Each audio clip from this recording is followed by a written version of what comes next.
Assalamualaikum warahmatullahi wabarakatuh. Perkenalkan nama saya Zahra Mentari Siregar dengan NIM 2317020060. Nah, di sini saya akan presentasikan hasil dari apa yang saya pahami, yaitu mengenai implementasi algoritma Cummins clustering dalam penentuan siswa kelas unggulan.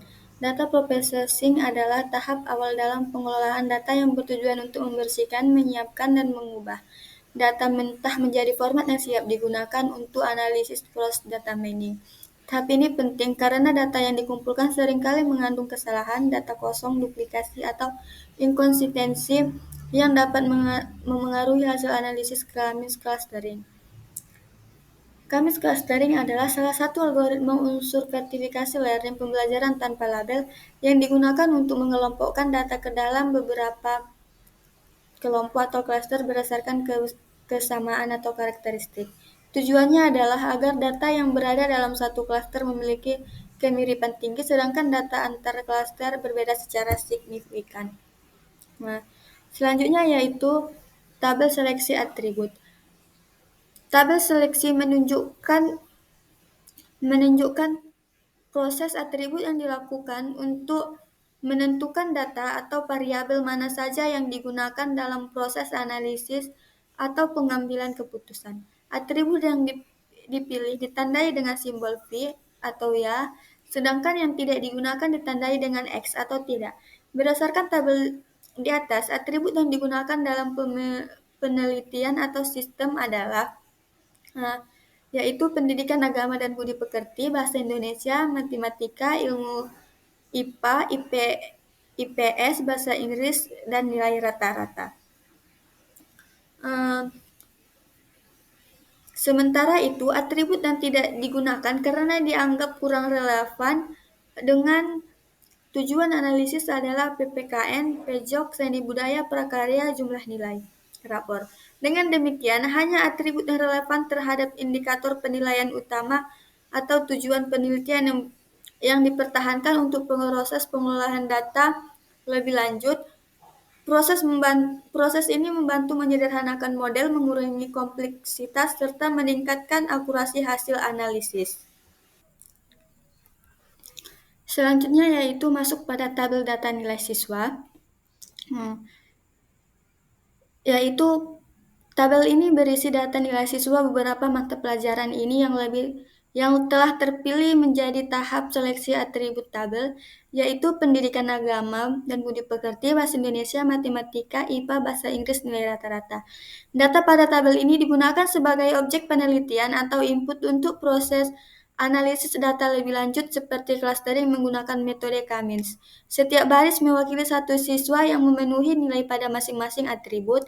Tujuan pada penyajian data ini yaitu menentukan objek penelitian berupa data siswa, menyediakan dataset terstruktur yang akan digunakan dalam proses data processing dan pembentukan clustering, mengetahui pola dan persebaran nilai siswa berdasarkan mata pelajaran inti. Selanjutnya yaitu struktur pada tabel, yaitu nomor absen siswa, yaitu nomor urut siswa atau identifikasi unik tiap objek, agama dan budi pekerti, nilai siswa pada mata pelajaran pendidikan agama dan budi pekerti, bahasa Indonesia, nilai kemampuan bahasa nasional siswa, matematika, nilai kemampuan numerik dan logika siswa, IPA, nilai pemahaman konsep sains dan eksperimen siswa, dan bahasa Inggris yaitu nilai kemampuan komunikasi internasional siswa. Sedangkan yang terakhir yaitu nilai rata-rata, yaitu rata-rata dari seluruh nilai mata pelajaran yang digunakan atau hasil pengolahan dari kolom sebelumnya. Selanjutnya yaitu mengenai data processing.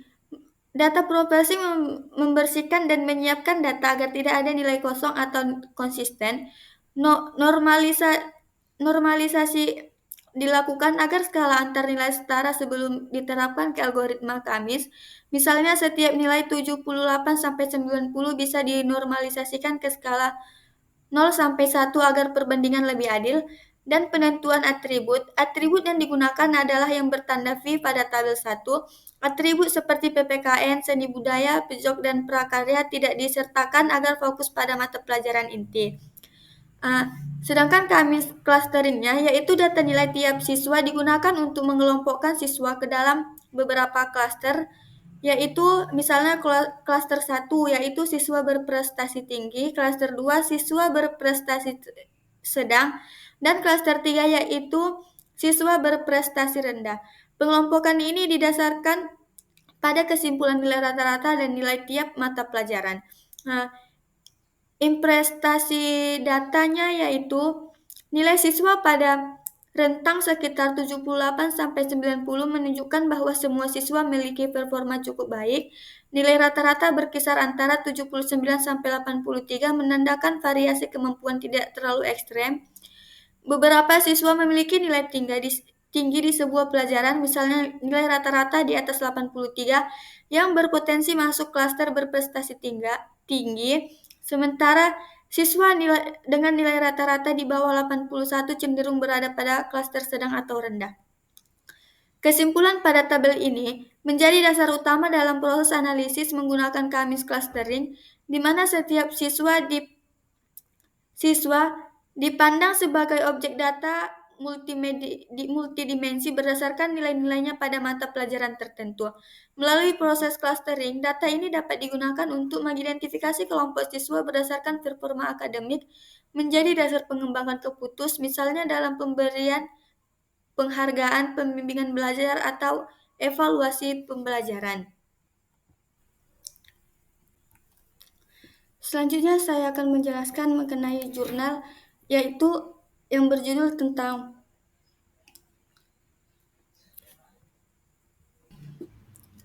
implementasi algoritma Kamis clustering dalam penentuan siswa kelas unggulan, karya Ari Suliswati dan Eko Supriyanto, disusun khusus. 1. Mengenai latar belakang analisis, masalah utamanya diangkat dalam penelitian ini adalah proses penentuan siswa kelas unggulan di sekolah masih dilakukan secara manual dan subjektif. Banyaknya jumlah siswa membuat proses penilaian tidak efisiensi. Diperlukan sistem yang mampu mengelompokkan siswa secara objektif dan otomatis berdasarkan nilai rapor. Selanjutnya yaitu mengenai analisis metode yang digunakan. Metode yang digunakan yaitu metode pengembangan sistem. Penelitian menggunakan model SDLC waterfall dengan 4 tahap utama, yaitu analisis kebutuhan, di mana analisis kebutuhan yaitu pengumpulan data nilai siswa atau rapor kurikulum 2013, desain sistem menggunakan UML, yaitu di mana use case, class diagram, activity diagram. Ketiga ada pengkodean menggunakan coding yaitu PHP MVC Framework dan SQL Service, serta pengujiannya yaitu menggunakan black box testing untuk fungsi sistem dan teknologi acceptance model untuk menilai penerimaan pengguna. Pada metode analisis data Kamis clustering, yaitu menggunakan algoritma Kamis mengelompokkan data berdasarkan jarak terdekat terhadap kontroid atau titik pusat klaster. Pengukuran jarak menggunakan Euclidean distance. Proses dilakukan berulang atau iteratif hingga posisi kontroid stabil atau konvergen. Jumlah klaster ditentukan K sama dengan 2, yaitu klaster 1 siswa kelas unggulan, klaster 2 siswa tidak unggulan. Selanjutnya yaitu analisis data atribut.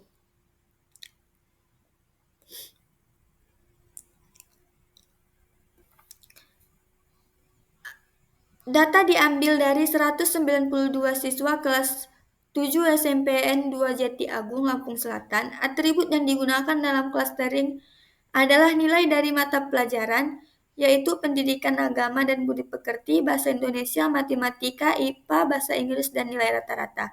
Atribut non-akademik seperti PPKN, seni budaya, pejok, dan prakarya tidak digunakan karena tidak berpengaruh signifikan terhadap performa akademik.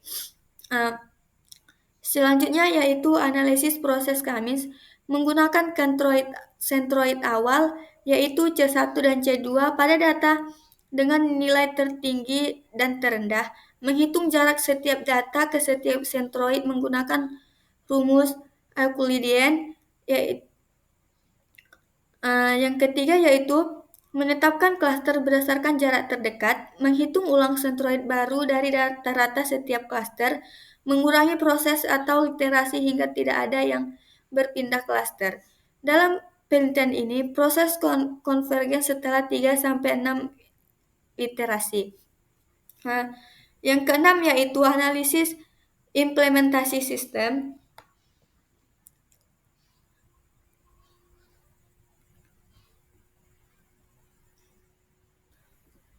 Analisis implementasi sistem dibangun berbasis web, dapat diakses secara global oleh guru dan admin sekolah, dibuat menggunakan Contagion Framework.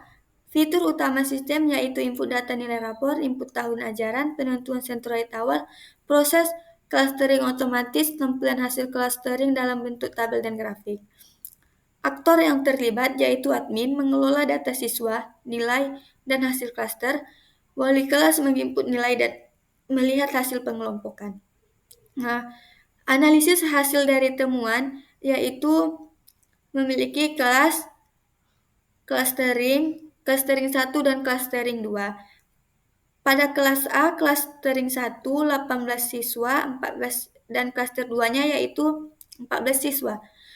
Kelas B dengan cluster 1 21 siswa dan cluster 2-nya yaitu 11 siswa. Kelas C cluster 1-nya yaitu 18 siswa dan cluster 2-nya 15 siswa. Dan kelas D cluster 1-nya itu yaitu 16 siswa dan cluster 2-nya itu 16 siswa juga. Kelas E dengan cluster 1 12 siswa dan cluster 2-nya 18 siswa. Dan sedangkan kelas F dan cluster 1 11 siswa dan cluster 2 21 siswa. Totalnya yaitu pada klaster 1 memiliki 96 siswa unggulan dan klaster 2 96 siswa tidak unggulan. Proses menghasilkan dua kelompok seimbang yaitu 50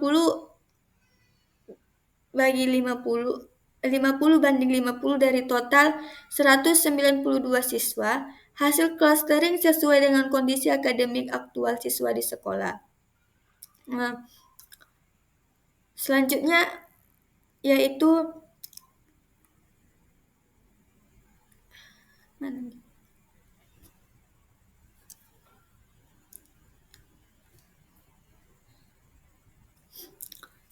selanjutnya di sini yaitu analisis pengujian sistem, yaitu menggunakan black box testing. Semua fungsi sistem berjalan sesuai kebutuhan, valid input atau output. Teknologi acceptance model yaitu kemanfaatan 98,25%, kemudian pengguna 90,09%, penerimaan sistem 97,56%. Artinya sistem sangat layak dan mudah digunakan oleh pihak sekolah. Analisis kelebihan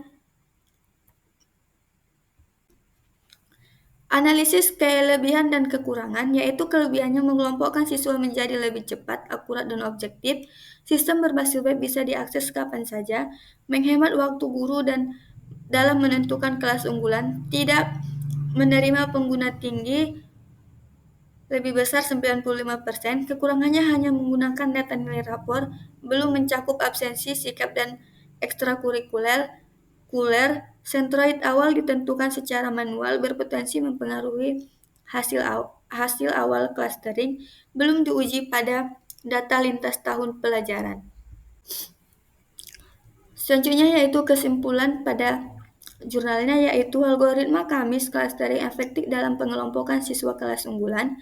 Sistem informasi berbasis web yang dibangun berhasil membantu sekolah mengelola data pelajaran secara efisien dengan tingkat penerimaan pengguna 97,56%. Sistem ini layak digunakan dan dapat dikembangkan lebih lanjut untuk kebutuhan sekolah lain-lain. Mungkin cukup sampai sekian yang dapat saya sampaikan. Saya akhiri. Wassalamualaikum warahmatullahi wabarakatuh.